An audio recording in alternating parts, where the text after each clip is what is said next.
Right now, you're probably watching this video from your bedroom. Maybe you have a studio in your parents' basement. But if I told you in 5 years, you're going to be closing the main stage of Ultra, you'd say that's impossible. To go from a basement producer to the biggest stage in the world, closing in just 5 years. It's literally never been done until now. Just a few weeks ago, John Summit closed the main stage of Ultra.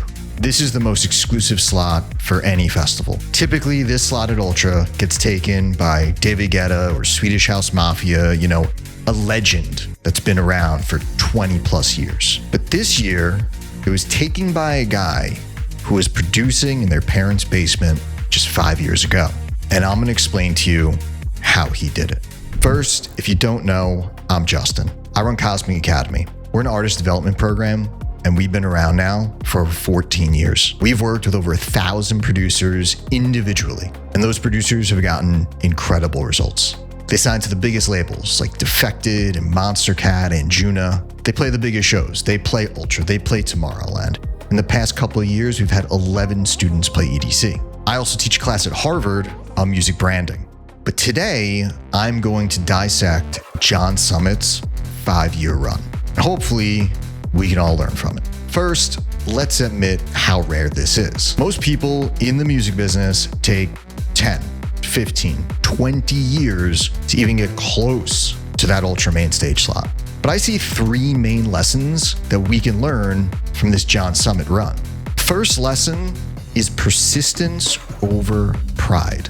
When John Summit was first pitching labels, he was rejected endlessly. And sure, rejection is a big part of music. Every one of your favorite artists has been rejected tons of times. And a lot of folks, when they're just starting out especially, they give up because being rejected is shit. It sucks. Like being told that your music is not there feels pretty awful. And then it fucks with their pride, and then they'll just put it out on SoundCloud for free and it gets 4 plays. But John Summit was dead set on getting to a label called Defected. So he starts sending them records. He sent them one, they said no. He sent another one, they said no. And after a while, most people would give up because again, it hurts, right? It fucks with your pride. But John Summit realized that persistence is more important than your pride. He sent them 100 records. I'm not kidding. He just kept going. Here's 2, here's 5. He kept doing it week in, week out. And eventually they liked one and they signed it. That record was John Summit's song, Deep End. Deep End shot up to #1 on the Beatport charts and has millions of streams. The average person, actually I'd say 99% of producers would have given up before that 100th time. But here's why persistence is important. It shows the label or the booker or whoever you're pitching how badly you want this. It shows how much you're willing to put in. Look, I threw concerts for 10 years. I did over $10 million in ticket sales. People would pitch me to play my shows all the time.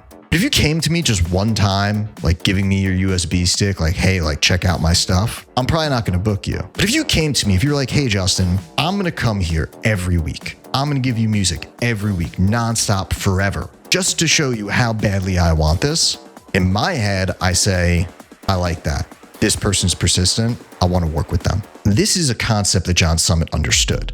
The second lesson is the authenticity of John Summit's branding.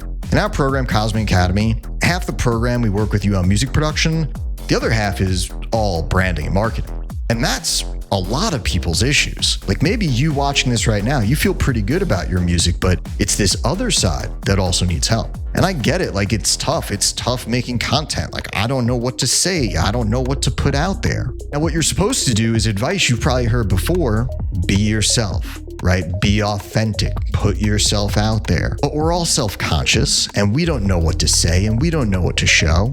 And John Summit just leaned into all of that. He really just put himself out there raw and authentic. He made posts about his hangovers, about his benders, about being an accountant. He was showing you a window into who he really is. And by the way, none of these things are like special. Oh, John Summit parties and is hungover today? Yeah, everyone's had that problem. Oh, he has a real job. He's an accountant. Oh, most people have real jobs. Most people work a 9 to 5. So is that special? Is that unique? No, of course not. And that's the point. He's a regular guy. You can relate to him. And that connection right there, that's branding. When I saw the crowd at his Ultra set, I looked at them and I was like, wow, like this is the best crowd of the whole festival, because this crowd felt so connected to John Summit. They've learned about him. They've watched him grow. They've watched him go from a guy posting about his hangovers to a guy training for marathons and getting healthy. It's like, oh, John's a runner? Like me too. I can relate to that. Now, I remember 10 years ago when the branding of dance music and producers was like, oh, you got to be mysterious. You got to be like cool. You got to just like take a picture of yourself trying to look cool. That's not relatable. Like, I don't know who you are. There's just a picture of you under a bridge, like going like this with your prayer hands. Who is that? That tells me nothing. But a video of John Summit waking up brutally hungover and talking about how he's an accountant and would typically have to go to work. I know exactly how that feels, and I can connect to that. Speaking of connection, I need you and I to connect. Do me a favor, hit that subscribe button. I want to feel connected to you. This channel is now at 100,000 subs, and we are so thankful for that. But I checked our analytics, and they say that 75% of people that watch our videos are not currently subscribed. So it would really mean the world to us if you smash that subscribe button, come along for the ride. We make videos like this every week. The next lesson I think you should take from John Summit's rise is that genres don't matter, your taste matters. There was a period prior to John Summit where the industry wanted to put you in a box. Oh, you make tech house?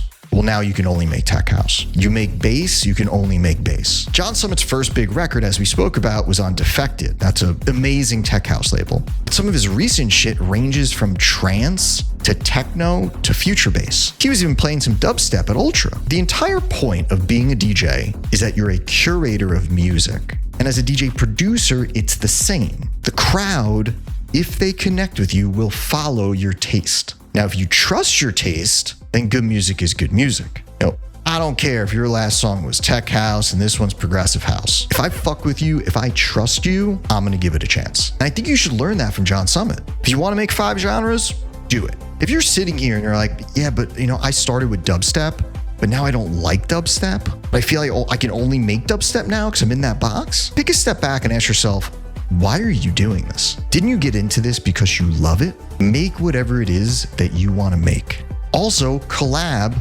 with anyone and everyone. Again, 20 years ago when I started, oh my God, it was so dramatic. The tech house people didn't associate with the trance people and the dubstep people and the techno people. Today, John Summit will do a collab with Cascade one week, and then the next week he's doing a collab with Subtronics. Because again, he's just doing what he loves. He doesn't take it too seriously in that way. Because another thing you can learn from John Summit, if you look at him, if you watch it, he's having the best time. He fucking loves every song he's playing. You look at that face, you look at what he's going through, oh, this guy's having the best time. It makes you want to join in. And hey, that's the real reason we all get into this, right? He could have stayed as an accountant. You could have stayed doing whatever job you have. And I think it's so fucking inspirational knowing that you could have any job in the world, right? You could be a corporate person, factory worker, blue collar, white collar, accountant, and 5 years later closing the main stage of Ultra. It's just so motivating, and people that hate on him, I don't get it. He's having a great time. He's not hurting anybody. I just love it. Now, if you're looking for more specific videos on the production process, on the branding and the marketing, like real tactful stuff, I'm gonna have the algorithm recommend one of our videos. We have literally made 500 of these based on all the lessons from our premium program. So go watch that next, and we'll see you in there.